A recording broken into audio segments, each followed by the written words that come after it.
Olá, boa tarde. Eu sou Renata Palmier. Estamos dando início ao programa Grupo Mônaco Cultura e Saúde, que vai ao ar ao vivo todas as terças-feiras, às 15 horas. No nosso bloco de cultura de hoje, vamos falar de artes plásticas, literatura. E, para isso, convidamos Carlos Eduardo Leal, psicanalista, artista plástico e escritor. Carlos, muito obrigado pela sua presença aqui no nosso programa. Eu que te agradeço, Renata. Vamos falar de cultura, vamos falar de exposições, né, Isso, Carlos Eduardo? isso. Muito obrigada. Carlos, como começou isso? O que começou primeiro? A escrita, a pintura, a psicanálise, perdão? O que começou primeiro? Então, Renata, antes do escritor vem o leitor, né? Então, eu costumo dizer que não existe escritor se não tiver um leitor antes. Eu sempre gostei muito de ler. E eu fui criado numa tradição oral. A minha bisavó, né, minha bisavó paterna, ela era uma grande contadora de histórias.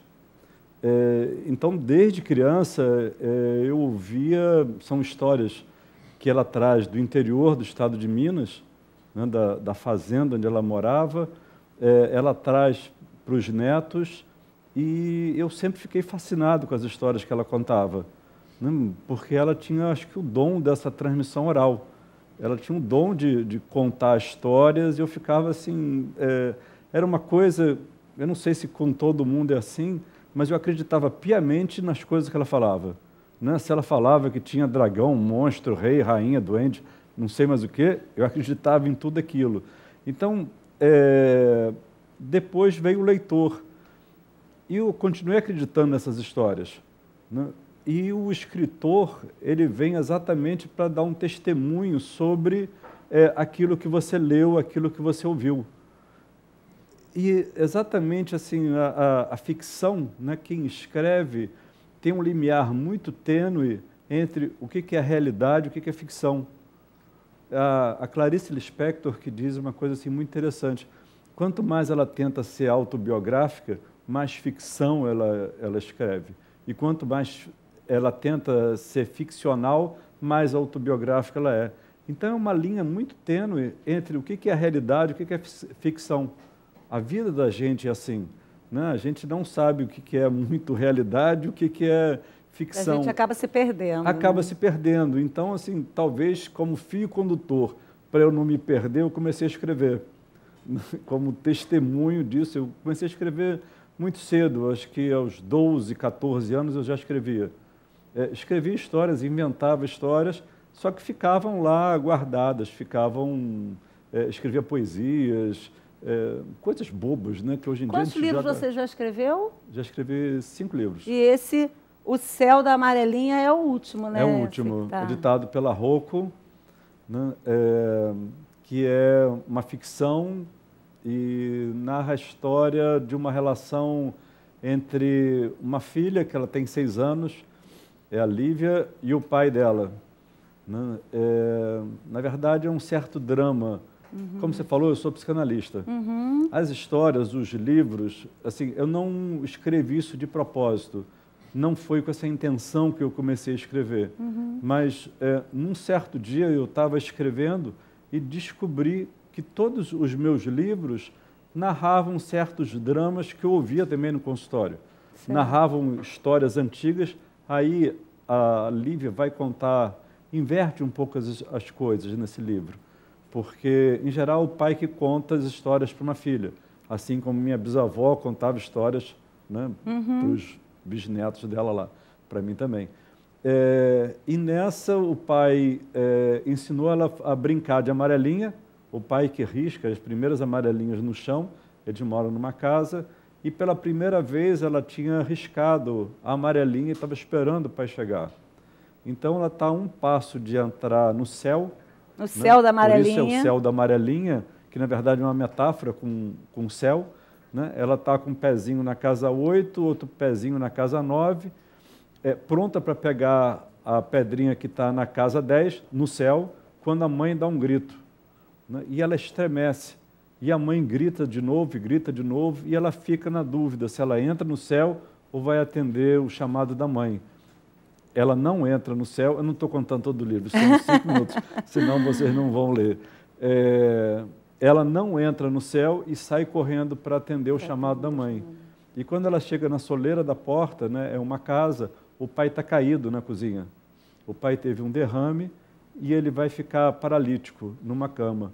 E toda a história vai ser a Lívia contando histórias para o pai, para que esse pai não morra, para que esse pai sobreviva, né, sobreviva através das histórias dela. Muito interessante, o céu da amarelinha. Que é uma forma dela fazer com que esse pai possa chegar ao céu. Se ela chega ao céu, ou se esse pai chega ao céu, só lendo. Só lendo, né? Está em todas as livrarias, Carlos? Está em todas as livrarias, ou no site da Rocco. No site da Rocco. www.rocco.com.br. Beleza. E ele vai ser lançado agora na Sala de Cultura Leila Diniz, né, o Espaço Cultural da Imprensa Oficial, Isso. Onde você também vai abrir uma exposição a partir do dia 18 de novembro. De 18 de novembro a 23 de dezembro. Estão todos convidados para a vernissagem da exposição do Carlos Eduardo Leal na Sala de Cultura Leila Diniz, onde ele também estará lançando seu livro O Céu da Amarelinha. Todos convidados, né, Carlos? Com muito prazer. E como que começou a arte plástica?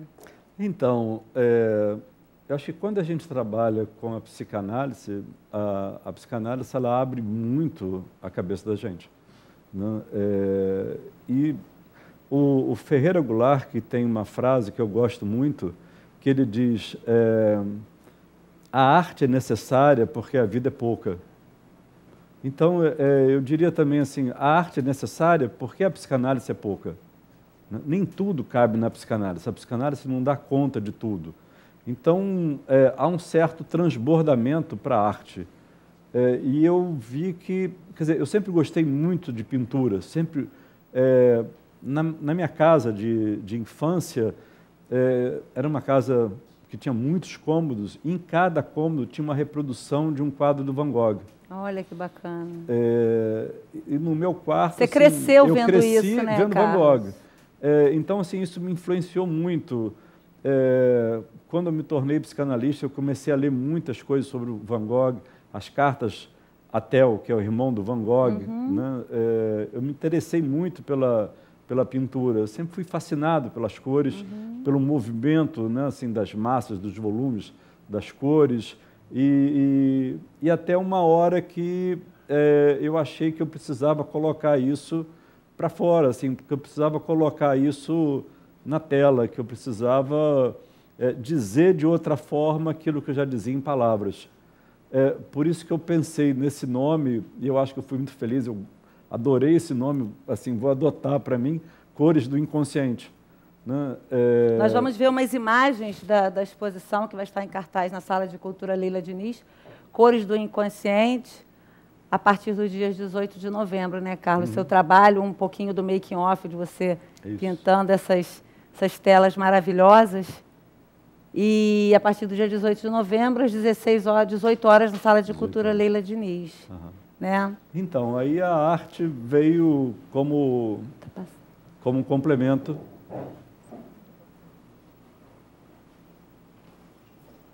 A arte veio como complemento à escrita. Né? Como uma outra forma de manifestação artística. Né? Não foi para substituir a escrita. Não, nada substitui uma arte pela outra. Cada um tem seu valor, cada um tem sua importância. Né? Lindíssimo esse quadro, hein, Carlos? Esses quadros todos estarão em cartaz lá na Sala Leila Diniz. Estarão lá, né? Expostos e à venda. E à venda, expostos e à venda, com abertura dia 18 às 18 horas. Às 18 horas. Muito bonito, olha. Então, os figurativos são imagens que eu vi, são os Alpes suíços, que eu fotografei, e tem uma imagem assim do inconsciente, né, daquilo que eu vi também e senti estando lá. E esse quadro eu gosto muito, que se chama O Barco Encalhado. É quase só uma referência. Esse é o Pássaro do Paraíso. Enfim, são quantos quadros que vão estar expostos? se não me engano, 45. 40 e poucos, né? É um passeio pela o público vai com todas certeza as minhas fases, assim. Se deliciar ali, né, Carlos? Eu espero muito que bonita. sim. Eu espero que sim. Eu gosto muito. E junto a isso vamos ter uma apresentação de música também. De música, com a Lena Verani e o Carlos, eu esqueci o nome. Música ao vivo, música com ao certeza. vivo, clarinete e violão. O lançamento do chorinho, Céu da Amarelinha. O lançamento do Céu da Amarelinha, ou seja, um evento multimídia. Um evento multimídia na Sala de Cultura Leila Diniz, né, Carlos? Muito, muito legal. Qual é o seu estilo favorito de pintura? Então, a partir até mesmo de Van Gogh, né, assim, o que eu gosto, o que me influencia muito, foi sempre o impressionismo. Mas, obviamente, o impressionismo teve o seu tempo, teve a sua época, né, e eu seria um tolo querendo refazer Monet e todos esses impressionistas. Eu acho que a gente se inspira, então, né? Assim, eu acho que a gente pega uma pincelada de cada um, né, um olhar de cada um. Tem uma frase que eu gosto muito de um filósofo chamado Maurice Merleau-Ponty, que ele fala das pinturas de Cézanne, né, em que ele fala que o artista ele olha um lugar e, na verdade, ele é capturado por esse lugar, por essa paisagem ou por alguma ideia, né? E a única forma dele sair de lá, eu acho que isso já é um complemento meu, isso não está no O Olho e o Espírito, que é o livro do Merleau-Ponty, a única forma dele sair dentro dessa paisagem é pintando. Aí ele consegue se libertar. Como, às vezes, é a mesma coisa da escrita. Você tem uma ideia, né? Aquela ideia começa a ficar meio que obsessiva na sua cabeça, meio compulsiva, e a única forma de você se livrar da ideia é escrever. Ela ganha papel, ela ganha personagem, ela vai, né? Ela caminha, ela a ideia passa a ter pernas, passa a ter, né, movimento na vida. Entendi. Como, para mim, a pintura também é isso, né? Pintura, para mim, é movimento, tem que ter movimento, tem que ter cores. Eu acho que essa é a dinâmica do inconsciente, né? Não tem tempo, não tem espaço, ela existe. Existe porque ela está aí mesmo. E assim. você fez cursos de arte? Você se especializou em alguma coisa? Não, eu nunca fiz curso. Eu tenho um amigo, um grande amigo, que é o Cavalcante, né? Que o Cavalcante, ele é um amigo querido, pintor aqui de Niterói, marinhista, né? E, às vezes, quando eu estava começando, eu ia lá, mostrava o quadro para ele, aí ele falava, não, olha, vê se assim não fica melhor. Aí ele pegava o pincel dele no ateliê dele e dava umas pinceladas e, de repente, o quadro ganhava vida, né? E eu fui aprendendo, assim, muito com ele, mas todo o meu trabalho é autodidata, todo o meu trabalho é de ver pinturas, assim, mundo afora, de ir muita exposição de quadros.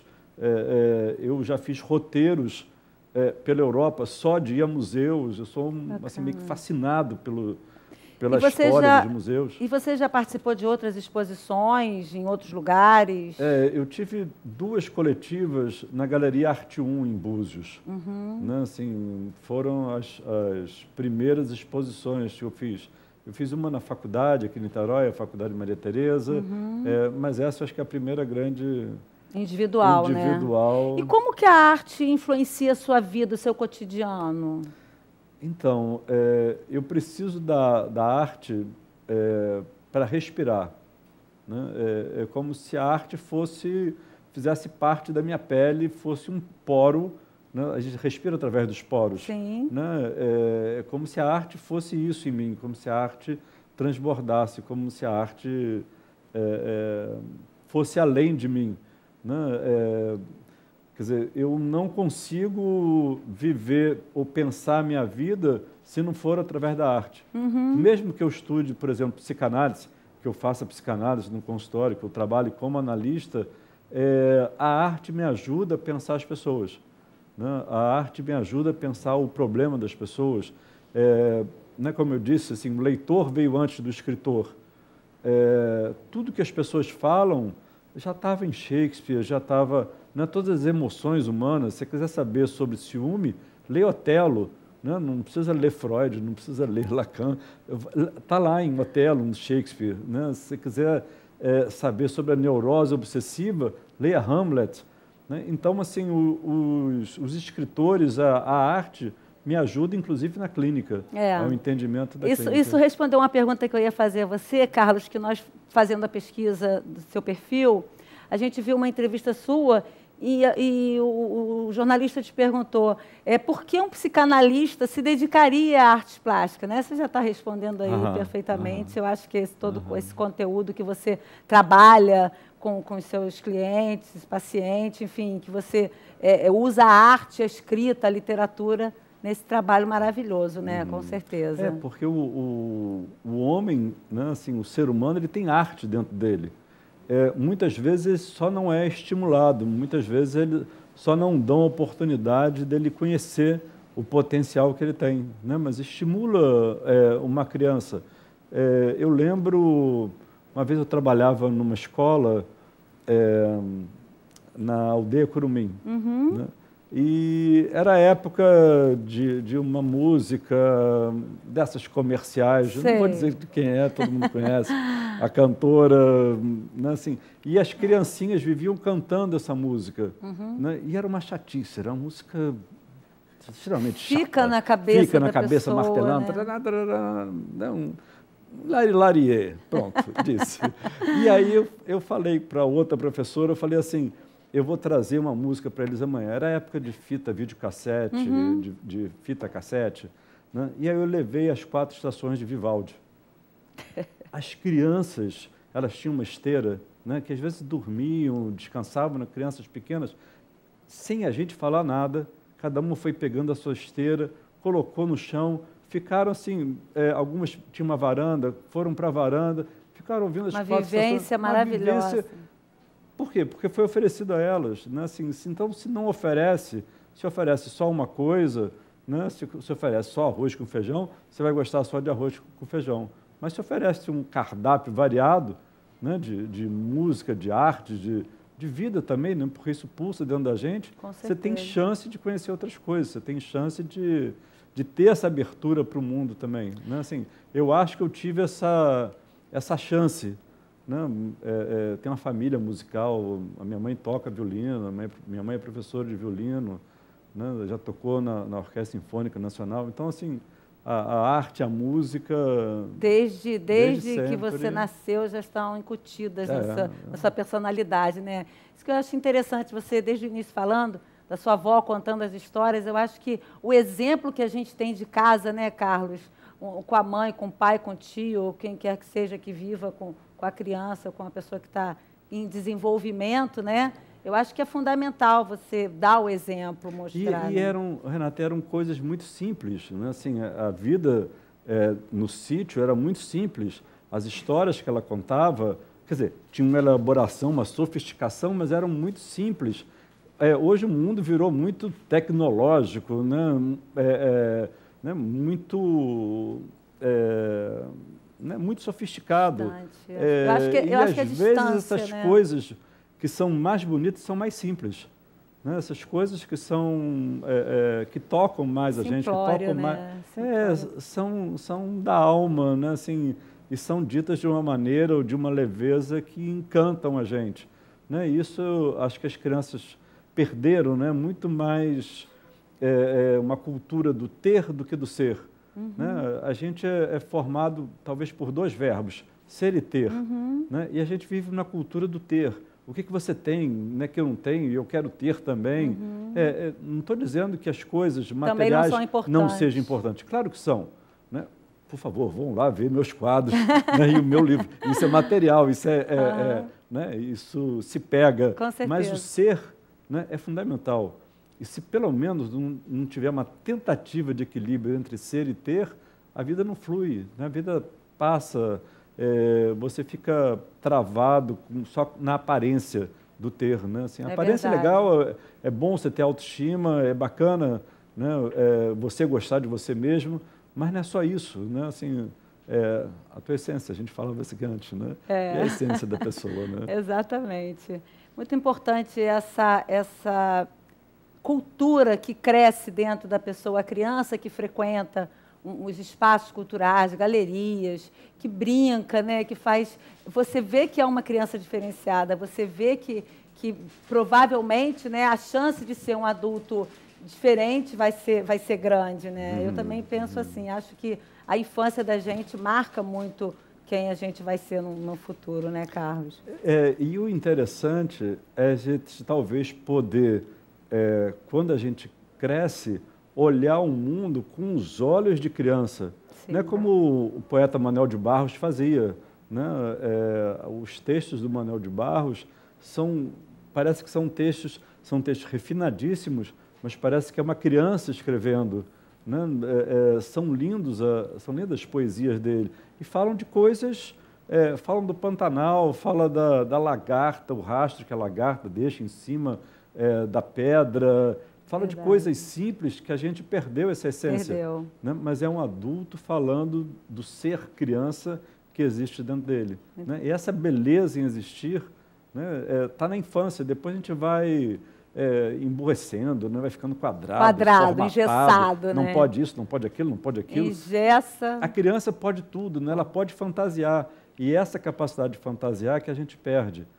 E essa capacidade de fantasiar é o que eu tento resgatar na escrita, nos quadros, né, de deixar o inconsciente com as cores, né, transbordar. Muito bom, Para os livros, para os quadros. Carlos, como aconteceu a Sala de Cultura Leila Diniz, né? Você mandou uma proposta, como que aconteceu a sua exposição lá na sala? Então, as duas coisas. Eu fui apresentado pela Cláudia Cataldi, a quem eu agradeço, né, assim, esse link que ela fez, né, a jornalista, e aí fiz uma proposta, levei lá né, assim, você me recebeu de braços abertos, e aí foi um barato, e está acontecendo isso. Com certeza. A Sala de Cultura Leila Diniz, um espaço democrático, né? Um espaço lindo que todos devem conhecer. É necessário que se conheça um espaço desse em Niterói. É verdade, um espaço que tem atendido a muitos artistas, né, de várias manifestações, que não tem espaço na grande mídia e que está tendo espaço na Sala de Cultura Leila Diniz. Porque as pessoas reclamam muito, em Niterói não acontece nada, em Niterói não tem isso. Mas quando tem, né, assim, vão e vejam. Prestigiem, comprovem, lá. Vão lá. Com certeza, né? o espaço. Muito legal. É lindo o espaço. E a exposição vai estar em cartaz até o dia 23 de dezembro, né? De 18 de novembro a 23 de dezembro. E é um divisor de águas, é um divisor de águas. Porque como na verdade, uma primeira individual, né? Eu tenho pensado nessa palavra exposição, que tem um duplo sentido, né? Sim. Tem a exposição dos quadros, mas tem se expor, né? Ou seja, meio que dá a cara a tapa ao que você faz, né? Mostrar a sua individual obra. Tem muito isso, mais isso do que outro. Numa coletiva você está um pouco camuflado, tem vários outros artistas, você passa, olha um quadro, olha outro, vai ver outro, não sei o quê, mas individual não. As pessoas vão lá para te ver e se gostar, gostou, se não gostar também vão dizer, né, assim, é só você, a responsabilidade é sua, né? E eu estou a fim de assumir essa responsabilidade. A expectativa? Né? Grande, enorme. Espero que todos gostem, espero que compareçam. Com certeza. E vão ainda ter de brinde música ao vivo e o Céu da Amarelinha, né, Carlos? Vai estar lá, estou lançando também o Céu da Amarelinha. Carlos, muito obrigado pela sua presença aqui no nosso Renata. Programa. Para ter esse voltar papinho. muitas vezes. Com certeza o espaço está aberto, o espaço Obrigado. para atender artista, cultura, literatura, artes plásticas, enfim. Tá? Muito obrigado por tudo. Obrigado a você. Valeu. Terminamos o nosso bloco de cultura do Grupo Mônaco Cultura e Saúde, agradecendo a Carlos Eduardo Leal, artista plástico, escritor e psicanalista. Fiquem agora com a nossa querida Elizabeth do Vale no bloco de saúde. Muito obrigada.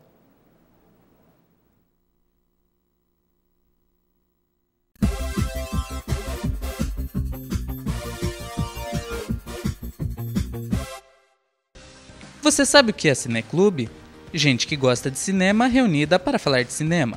E que tal um evento com gente que gosta de cineclube reunida para falar de cineclube? Para isso, existe o Ciranda de Cineclubes, projeto de extensão criado pela professora Ana Lúcia N., que teve sua estreia no dia 13 de setembro, na Sala Interartes, no IACS. A gente tem dentro do nosso GRECOS, que é o Grupo de Estudos sobre Comunicação, Cultura e Sociedade, um cineclube, desde 2009, mais ou menos. Eu senti falta de entender um pouco as metodologias de outros cineclubes. Começou um pouco disso. Eu falei, gente, como é que o pessoal dos outros cineclubes eles fazem para motivar debate, quando tem, quando não tem? Será que tem debate? Como é que é? E vi que cada um tem uma metodologia diferente do outro. O projeto também está desenvolvendo pesquisas para contar a história do cineclubismo no Brasil. Os cineclubes cumpriram um papel muito importante para a história do cinema brasileiro. O primeiro cineclube brasileiro, que se chamava Chapin Clube, que é de 28, foi o cineclube responsável pelo lançamento do filme Limite, além da sua importância para a formação dos cinemas novistas, dessa nova geração de cineastas hoje. Eu acho o cineclube uma ferramenta muito importante na luta por construção de contra-hegemonia no campo da comunicação. Mas, para além disso, eu acho muito importante a universidade receber quem vem de fora, abrir seus espaços, né? Acho um projeto, eu gosto desse projeto, ele me comove, eu acho um projeto legal.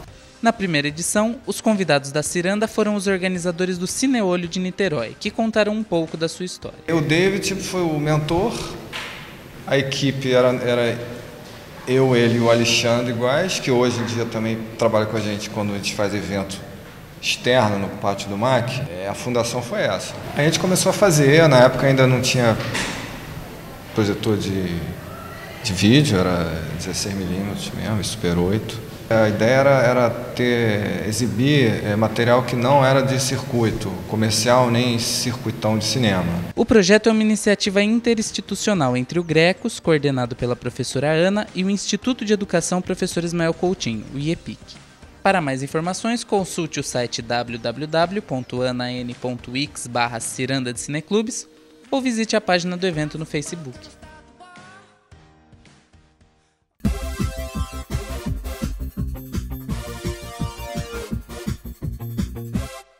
Boa tarde para você que nos assiste. Estamos aqui com mais uma programação.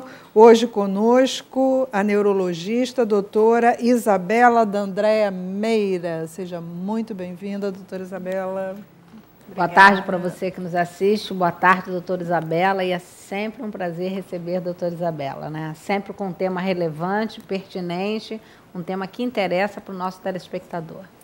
Obrigada, eu que agradeço o convite. Seja muito bem-vinda. Aliás, não é a primeira vez. Não, é verdade. Não é. Já é o quê? A segunda vez. Segunda vez, é verdade. Da outra vez, Benés esteve sozinha. Hoje estamos aqui com uma mesa muito mais interessante. Você vê que as meninas estão de verde. É isso aí. É que a gente combinou, né? Foi. Doutora Isabela, vamos falar hoje sobre esclerose múltipla? Isso. Eu acho que é um tema muito interessante porque suscita muitas dúvidas e muitas confusões, né? Porque quando a gente fala de esclerose múltipla, muitas pessoas confundem com o que antigamente as pessoas chamavam de paciente está esclerosado, que na verdade é uma outra condição, que é um quadro cognitivo, que é como se fosse um quadro, por exemplo, de Alzheimer, um quadro demencial. Então, o paciente com esclerose múltipla, ao contrário, é um paciente que a questão cognitiva, ela dificilmente está comprometida. Se tiver comprometida, é numa fase muito, mas muito mais avançada e também não com grau de comprometimento da demência, né? Compromete muito mais pessoas jovens, em torno de 20 a 50 anos. Parece que a esclerose múltipla, que a incidência também acontece em pessoas jovens, né? É uma doença de pessoa jovem. E eu achei também interessante a gente conversar sobre isso, porque tem um personagem da novela na Globo, né, das 9 horas, que tem esclerose múltipla. E algumas, assim, eu na verdade ainda não assisti nenhum capítulo, mas o que a gente ouve falar é que algumas coisas não estão muito bem colocadas. Então, que os pacientes continuam ligando, se questionando. Parece que na época, quando foi feito o diagnóstico desse personagem, foi colocado como se fosse uma coisa fatídica e as pessoas ficaram muito assustadas. Eu acho que é importante a gente colocar aqui que hoje existem É uma doença crônica, né, evolutiva, mas que hoje existem muitas medicações, muitos tratamentos que a gente consegue desacelerar esse processo. Então daria para a gente definir um pouquinho para o telespectador qual seria, né, o processo aí desse tipo de esclerose, né? Quer dizer, o que aconteceria para a pessoa chegar a desenvolver a esclerose múltipla? Pois é, a esclerose múltipla ela é uma doença autoimune, o que significa que o próprio organismo se agride, né? Tem um desequilíbrio do sistema imunológico e ele começa a produzir uma autoagressão. A causa dessa autoagressão ela é multifatorial. A gente sabe que envolve questões genéticas, questões ambientais, né? E vários, assim, então é multifatorial. Então, questões emocionais também pode desencadear, fumo, né? Então a gente sabe que tem várias coisas que interferem no começo da esclerose múltipla. Coisas que agridem normalmente o sistema imunológico mesmo, isso, né? Agressores do sistema imunológico. Isso. E ela costuma ser, na maioria das vezes, uma doença que a gente chama de surto e remissão. Então ela tem um quadro neurológico, e aí vai depender da região onde for comprometida. Você tem o quadro. Quer dizer, o surto seria a fase aguda e tem uma remissão, ela sozinha, um período refratário. De desaparecimento ou redução dos sintomas. Sintomatologia. E aí isso persiste por um período que pode ser de meses a anos, e aí você tem um novo surto, uma nova remissão, e um novo surto e uma nova remissão. Então, na maioria das vezes, ela acontece em degraus, né? E o problema é que, muitas das vezes, quando você tem a remissão, você fica com sequelas, você não volta para o teu quadro zero. Então, a quantidade de surto que o paciente tem, o risco maior vai determinar dele as sequelas que ele vai desenvolver. Exato. E sendo uma doença que acomete o sistema nervoso central, quer dizer, ela envolveria várias partes do corpo? Exatamente. Ela pode acontecer em qualquer região do encéfalo e da medula. E aí você vai ter o sintoma de acordo com a região que ela vai estar comprometendo. Então, muitas das vezes você tem sintomas de desequilíbrio. Então, às vezes, como geralmente é pessoa jovem, acha que é um quadro de labirintite que desaparece e fica um tempão sem ter nada. Pode ter um quadro de dificuldade de caminhar, então de paresias, né? Pode ter quadro de alterações visuais, a neurite óptica. Já pensou se eu for catalogar as coisas que eu tenho sentido? Não procure. O médico costuma dizer que é melhor não procurar. E a neurite óptica, então, é um quadro de diminuição da acuidade visual, então isso também é uma condição que pode estar associada. Dormências, então, você tem vários sintomas, e aí em cada paciente é diferente. E é uma doença que acomete a bainha de melina, é Exatamente. A bainha de melina é como se fosse uma capinha de gordura que envolve o axônio, que é o neurônio. E ela facilita a condução do estímulo nervoso de um para outro. Então, quer dizer, na passagem da mensagem de um para o outro, seria isso? Na comunicação de um neurônio para o outro. Exatamente. E aí essa comunicação ela começa a ficar deficitária. Então ela vai comprometer determinados circuitos, seria isso? Isso, todas as vias longas que a gente chama. Né? Equilíbrio, quer dizer, vai atrapalhar essa comunicação aí. E aí começa a não funcionar. É verdade que a esclerose múltipla atinge um número maior de mulheres do que de homens, isso é verdade? É verdade, você tem um percentual maior de comprometimento de mulher. E tem algum fator que comprove alguma coisa? Não se sabe, isso é um dado epidemiológico que a gente percebe, mas ainda não se sabe por que a mulher é mais comprometida. Mas, na verdade, várias doenças autoimunes a mulher tem. É engraçado, isso é que eu pensei agora, me veio isso. Por exemplo, hipotiroidismo, eu acho que a incidência de mulheres lúpus... É muito grande, né? Não se sabe exatamente ainda o porquê, mas que azar da gente.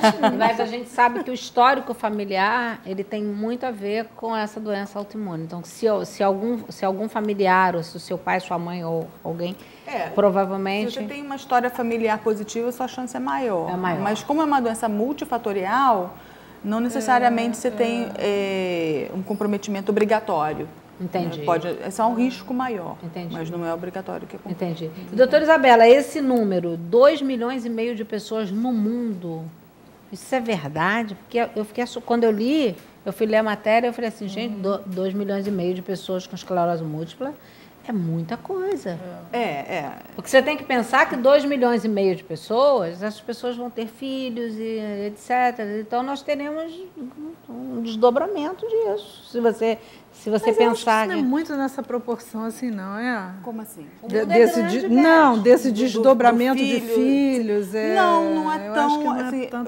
Na época não. que eu estava no fundão, eu acompanhei algumas pacientes com esclerose múltipla que tiveram filhos e evoluíram muito bem a gestação. Existem 2 teses de mestrado e uma de doutorado feita no fundão, se eu não me engano, em 2012, que avaliaram a via de parto do paciente da mulher com esclerose múltipla tendo bebê e o comprometimento desses bebês depois do nascimento. E, na verdade, não houve diferença estatística entre um parto normal, assim, de uma pessoa não esclerose múltipla, e os bebês também ficaram ótimos, independente da medicação. Eu não sei se a gente pode atribuir diretamente essa causa à hereditariedade propriamente, ou à genética. Tem um percentual de genética que envolve. Esse contexto múltiplo, de coisas. Tem um potencial genético, os HLAs têm um papel importante, mas não é só isso, realmente. Nem tão preponderante assim, não. E essa questão da etnia, que diz que os caucasianos têm... Isso é verdade. Mas é verdade? Isso é verdade. Por isso que tem um fator genético, a gente sabe que tem um fator genético. Entendi. Mas que não é como, por exemplo, a genética mendeliana de cor de olho, por exemplo, autossômica recessiva, né, que a gente... Não, ela é realmente multifatorial. E teria alguma forma de prevenir, da gente ter uma qualidade de vida no sentido de minimizar essa questão da esclerose múltipla e no aparecimento dela? Então, será que teria alguma coisa a ser feita? Para prevenir o aparecimento, como a gente não conhece exatamente os fatores de risco, todos fica difícil. A gente sabe que não fumar seria uma mas é uma autoagressão muito grande, né? Mas isso sozinho não determina, né? Também algumas relações com a deficiência de vitamina D, e isso também em outras doenças autoimunes também, parece que a diminuição da vitamina D tem uma ajuda nesse desenvolvimento, mas também não é só isso, né? Então, acho que fica difícil a gente falar de prevenir, mas acho que é importante a gente conhecer, e quanto mais precoce você identificar e começar o tratamento, como hoje em dia a gente tem muitas opções, eu acho que isso seria uma forma de a gente minimizar a gravidade. Tratamento, quer dizer, em que consistiria, né? Quer dizer, no que consistiria esse tratamento da esclerose múltipla, essa abordagem de tratamento? Na verdade, a gente tem dois momentos de tratamento, que seria o tratamento do surto propriamente dito. Então, o surto é um sintoma neurológico que acontece, que dura mais do que 24 horas. E aí você poderia entrar com uma terapia de corticoide para reduzir a questão inflamatória e você diminuiria o surto, com isso diminuiria o risco de sequela. E fora dos momentos do surto, você teria o tratamento de tentar modular o sistema imunológico para evitar novos surtos. Então, seria um tratamento de profilaxia, de prevenção. Então, e hoje a gente tem medicações de primeira, segunda, terceira linha, assim, medicações não orais, orais. E essas medicações que são utilizadas para isso, quer dizer, que tipos de medicações são essas? Então, a gente tem, na verdade, vários moduladores do sistema nervoso, né? Do sistema imunológico. E aí você tem medicações como acetato de glatirâmero, os interferons, que são medicações injetáveis, mas que são as mais antigas e as mais conhecidas e ainda de primeira linha. Né? E dão muito efeito colateral? Os interferons mais do que o acetato de glatirâmero, mas não é nenhum sintoma que você não consiga conviver, você consiga diminuir. Né? Eles tendem a diminuir com o tratamento. Atualmente estão mais em desenvolvimento e já tem no mercado brasileiro, inclusive, drogas orais que ajudam também nessa prevenção. Mas ainda uma delas, na verdade, só distribuída pelo Sistema Único de Saúde, pelo Estado, e as outras não. Né? A esclerose múltipla é uma doença que é cuidada somente nos hospitais terciários, ou ela é uma doença que você pode ser acompanhada até num consultório médico? Não, na verdade, assim, não é obrigatório que você esteja num hospital para você ser tratado disso, não. Eu tenho pacientes no consultório que tratam. Eu acho importante você estar com um neurologista que conheça e que saiba manejar o tratamento. E como é uma doença com um tratamento um pouco diferenciado, não é qualquer neurologista que se sente à vontade em tratar a esclerose múltipla e acaba encaminhando. Né? Mas pode se tratar no consultório sem problema. Entendi. Você fazendo LME, inclusive no próprio consultório, o paciente pode buscar, por exemplo, no estado. Não precisa estar num hospital para para detectar a esclerose múltipla, quer dizer, fazer o diagnóstico propriamente dito, que tipo de exames teriam que ser feitos? Então, na verdade, o que conta muito a história clínica, mas é fundamental também a avaliação da ressonância magnética, todo o neuroeixo, então a ressonância de crânio, coluna cervical, coluna torácica, e a avaliação do exame de líquor. Que aí você vai avaliar a produção de anticorpo dentro do sistema nervoso central. E a avaliação do exame de líquor seria feita por punção? Punção lombar, isso. Então, geralmente, o que se usa principalmente são esses três. Mas você também pode usar, por exemplo, potencial evocado visual para avaliar a questão da visão. Você pode usar outros exames que seriam menores, assim, não menores de Dá para fazer mas... esse diagnóstico sem usar a punção lombar? Daria para fazer? Daria, sim, em determinadas condições. Sim. Tem condições, mas geralmente... Quando fica muito evidente a clínica da doença, seria isso? Na verdade, quando você pega um paciente com uma história já mais longa, onde você tem uma história clássica de mais de um surto... Aí você já pode até desprezar a punção lombar. Se você consegue... o paciente já teve 3 surtos, com uma evolução já há muito tempo, você fez a ressonância e aparecem lá lesões com idades diferentes, distribuição espacial, e aí você consegue fazer o diagnóstico. Eu estou falando isso porque eu acho a punção lombar invasiva, né? É invasivo, mas também o exame de sangue também é um exame invasivo. Né? Assim, mas bem menos, pelo amor de Deus, quando fala em medula, punção, mas feito num laboratório de boa confiança, com pessoas que têm habilidade, não é tão complicado. Acho que a gente fica com mais medo do que na hora... Eu fico pensando, isso que a Bela está falando, para mim ele é relevante, porque quando o meu filho já passou algum tempo, ele estava numa creche e nós tivemos um surto de meningite, perdemos um baixinho com meningite meningocócica. E aí ele teve que fazer a punção. E aí, lógico, a mãe entra em desespero, né? Porque o seu baixinho tem que fazer o travesseirinho e imobilizar, mas ao mesmo tempo não achei nenhum bicho de 7 cabeças, porque eu tive que acompanhar, a mãe teve que acompanhar, porque ele estava muito estressado, mas uma pessoa que com tem habilidade. Exatamente, foi feito no Instituto de Pediatria e Puericultura. Gente, mas o que eu estou falando é exatamente você achar a pessoa que tem habilidade para fazer. Porque pensa bem, é uma coisa... Hoje em dia, no Rio de Janeiro, existe um lugar que tem, que é o que acaba que a maioria dos neurologistas encaminham, que tem um laboratório de líquor muito bem feito e com pessoas bem habilitadas.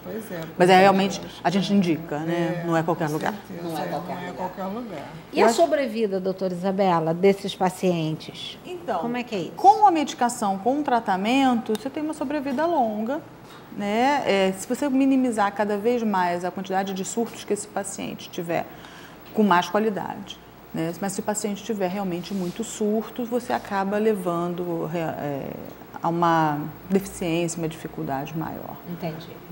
Agora, eu acho que também é importante a gente falar, porque do tratamento, é que existe uma corrente onde as pessoas minimizam o uso de medicação de tratamento adequado e acabam fazendo, na verdade é uma pessoa que tem essa linha em São Paulo, que é o uso só de vitamina D em doses altas. E, na verdade, nenhum estudo comprova que só esse tipo de tratamento é eficaz. Dê conta, né? E aí o problema que eu tenho percebido é que as pessoas ficam com medo de usar as outras coisas, as outras medicações, e acham que a vitamina D é uma terapia mais natural e que isso vai fazer com que ela fique bem e que não precise de mais nada.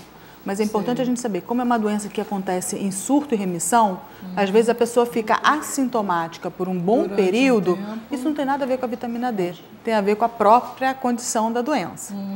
Só que se você não acompanha de perto, pode ser que quando você chegue no momento de utilizar o tratamento adequado, você já perdeu tempo e essa pessoa poderia estar sendo melhor tratada, estaria com mais sequelas, os surtos são mais graves, com mais carga lesional.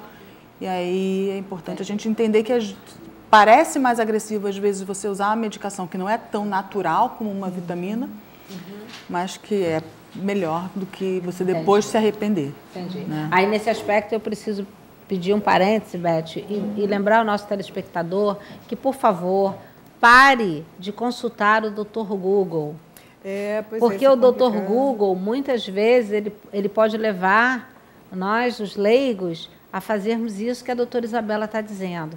Às vezes, deixarmos de procurar um profissional que pode te dar uma condição adequada ao seu tratamento, com medo ou por desinformação, e começar a tomar vitamina D, achando por achismo, porque você leu lá no Dr. Google que tomando vitamina D, seu problema vai ser resolvido. E aí, posteriormente, talvez você tenha consequências mais sérias, né? Nós temos falado muito isso nos programas de rádio, que as pessoas, por favor, não deixem de se informar, mas a informação que está na internet não pode substituir a informação do profissional médico. De forma alguma. Não pode. Mas a gente vê que muitas das vezes, acontece, e na internet você pode ter coisas sérias, mas você tem coisas que às vezes qualquer um chega ali e escreve. Com certeza. E aí está escrevendo uma besteira, e é porque está na internet. É bem maior. Muito grande. Muito grande. Eu acho que se você vai buscar alguma coisa na internet, se certificar da origem dessa informação. Sim. Então, existem associações de pacientes, né, ou então sites de universidades, sites de hospitais, que são coisas mais sérias, que são feitas com mais critério. Né? Agora, às vezes, um blog de uma pessoa, não que ela não seja séria, mas ela está contando uma experiência única, uma experiência que ela vivenciou com o olhar dela. Né? E aí, às vezes, pode ser um olhar que não é o de outro, né? Então, ela está sentindo aquilo naquela hora, é o que ela coloca. Né? Muitíssimo, muito bem intencionada, mas talvez não tenha a informação necessária. O que resolveu o problema dela, talvez não resolva o problema do outro, né? Agora, doutora Isabela, e como coadjuvantes aí dessa medicação? Porque a gente sabe que tem alguma coisa em nível até de estímulos, ou em relação à fisioterapia, ou em relação a alguma programação de estimulação física, motora e tal, para também ajudar até os sequelados, né? Aqueles que já têm um maior número de sequelas. A reabilitação é fundamental. Assim, se o paciente tem um déficit, né, teve um surto e ficou com um déficit, com uma dificuldade, ele tem que procurar o profissional de reabilitação. Então, se for, no caso, uma sequela motora ou de equilíbrio, a gente tem um fisioterapeuta, mas às vezes você também tem sequelas de deglutição, de fala, e aí procura um fono, né? E aí nunca esquecer também do terapeuta ocupacional, que ajuda você a lidar com aquela sequela e adaptar o teu dia a dia para aquilo. Eu acho que o terapeuta ocupacional, na nossa sociedade, ele é pouco valorizado, você vê que tem poucos profissionais, mas eu acho que deveria ser mais procurado, porque às vezes você consegue, está com dificuldade de escrever, você consegue adaptar uma forma de você conseguir escrever ou de você conseguir comer sozinho e aí ter mais independência, né? E é importante. E ganhando mais autonomia, até para a doença não galopar no sentido do estado emocional, ficar muito precário, e aí é difícil para qualquer organismo uma recuperação mais adequada quando o emocional está lá no pé, né? Então, essa estimulação é uma coisa importante, né? Importante. Quanto melhor, mais independência, mais autonomia para o paciente, melhor. Eu fico pensando que quando eu conheci a Isabela, já tem algum tempo, né, Bela? Lá pelos idos de 85, 86, quando a gente falava em esclerose múltipla, era um sinônimo de morte. Hoje, a evolução da medicina e a evolução dos tratamentos, e claro, todo o investimento que vocês fizeram em estudar valeu muito a pena, né, doutora Isabela? A história natural na década de 70 e o início da década de 80, para os pacientes da década de 90 e 2000, com a introdução das medicações, é diferente. Com certeza. Valeu a pena tanto investimento em estudo e pesquisa, né? É verdade. E continua tendo bastante. Né? Continua tendo muito mesmo. Não, mas eu acho que hoje a gente tem um número muito grande, até a gente entrevistou alguns outros médicos que passaram por aqui, e o que se fala muito hoje é a respeito justamente da facilidade de fazer os diagnósticos, até pelo avanço da tecnologia, né? Lógico. Hoje a gente tem um aparato tecnológico que ajuda muito nos diagnósticos. Sim. É verdade. Né? O que em anos anteriores... Era muito mais difícil. O neuroradiologista hoje, estava conversando com o professor Alair, é impressionante a capacidade de um neuroradiologista, né, de fazer a ressonância e fazer o diagnóstico tão rápido, né? E a gente agora ainda tem assim, outras ressonâncias com mais campo, né? Então, a gente tem hoje no usual 3 Tesla, mas já existe 4,5, 7 Tesla. Cada vez mais dissecando o cérebro, né? Muito bom. Agora, ainda assim, a clínica é soberana, né? Sempre, né? Sempre. Porque às vezes você tem muito achado radiológico, mas se isso não bater com a clínica, tu não quer dizer nada, pelo menos naquele momento. Pois é, porque então, tem que agregar as duas coisas. Tem sempre que ter um raciocínio, né, clínico em cima da avaliação e do que exame seria, complementar. na realidade, uma interpretação clínica mesmo em cima do achado. Sim, com essa facilidade também a gente percebe muito disso. Às vezes você vê coisas que você antigamente não veria e isso não quer dizer nada. E aí, às vezes você vê uma alteração lá que você fala, nossa, isso daí deve ser alguma coisa mais grave. Não, isso daí é uma coisa que a pessoa sempre teve, que se não tivesse feito aquele exame ia morrer com aquilo e não ia nem saber que aquilo existia. Mas como a gente faz com mais frequência, mais exames, acaba descobrindo, né? Muito bom, muito esclarecedora. Bom, né? Porque eu acho que o profissional não pode se prender nas imagens, né? Você faz a leitura de uma imagem e é isso, mas e a clínica? De repente você não tem clinicamente, né, aquilo que te dá consistência para fechar aquele diagnóstico. Exato. E fechamos o nosso tempo, coincidentemente. Fechamos. Doutora Isabela, sua mensagem final. Olha, eu acho que é um prazer estar aqui, cada vez mais esclarecer as pessoas. Se tiver alguma dúvida, né, eu posso deixar meu e-mail, a gente pode estar aí. Deixa seu e-mail, a gente isadandrea@yahoo.com.br e aí a gente vai conversando e vai tirando essas dúvidas. Bom, então para vocês que nos assistiram, meu beijo e até o próximo programa. Grande beijo, até lá. Tomara que vocês tenham gostado.